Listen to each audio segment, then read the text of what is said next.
भारत की शास्त्रीय भाषाएं। भारत सरकार ने सबसे पहले शास्त्रीय भाषाओं का दर्जा सन 2004 में शुरू किया था और भारत की पहली शास्त्रीय भाषा तमिल थी, जिसे वर्ष 2004 में शास्त्रीय भाषा का दर्जा दिया गया था। वर्तमान में भारत में कुल शास्त्रीय भाषाओं की संख्या 11 है। तो कितनी है वर्तमान में? 11 हैं। वर्ष 2024 में भारत सरकार ने 5 नई शास्त्रीय भाषाओं को दर्जा दिया है। तो हम देख लेते हैं कि किस भाषा को किस वर्ष दर्जा दिया गया और कौन कौन सी भाषाएं हैं जो शास्त्रीय भाषा में शामिल है। तो सबसे पहले तमिल भाषा, जिसे वर्ष 2004 में शास्त्रीय भाषा का दर्जा दिया गया।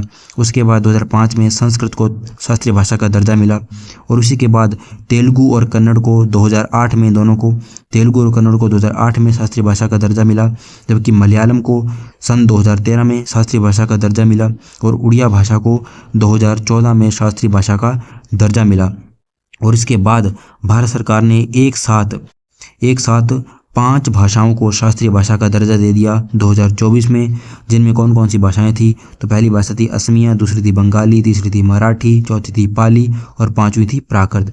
तो असमिया, बंगाली, मराठी, पाली और प्राकृत, तो ये 5 भाषाएं थी जिनको एक साथ 2024 में भारत सरकार ने शास्त्रीय भाषा का दर्जा दिया है।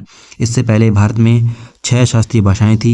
6 शास्त्रीय भाषाओं के साथ 5 नई मिलकर कुल 11 शास्त्रीय भाषाएं हो गई है वर्तमान में भारत में, जो शास्त्रीय भाषा का दर्जा रखती है। तो कितनी भाषाएं? 11 शास्त्रीय भाषाएं हो चुकी है जो कि शास्त्रीय भाषा का दर्जा रखती है। तो कौन कौन सी नहीं हैं? तो असमिया है, बंगाली है, मराठी है, पाली है, प्राकृत है। आपको याद रखना होगा कि 5 भाषाएं कौन सी है जिन्हें 2024 में दर्जा मिला है। तो असमिया है, बंगाली, मराठी, पाली, प्राकृत। ये पाली प्राकृत मध्य प्रदेश में बोली जाती है, जबकि मराठी महाराष्ट्र में, बंगाली बांग्लादेश वाले प्रदेश में यानी पश्चिम बंगाल में और असमिया असम में। और इससे पहले कौन कौन सी थी? तो इससे पहले तमिल, संस्कृत, तेलुगु, कन्नड़, मलयालम, उड़िया, ये सब क्या थी? शास्त्रीय भाषाओं में शामिल थी। तो आपको याद रखना होगा वर्तमान में 11 शास्त्रीय भाषाएं हैं। वनडे एग्जाम में अक्सर प्रश्न पूछ लिया जाता है कि कौन कौन सी भाषा शास्त्रीय भाषा में आती है या नहीं आती।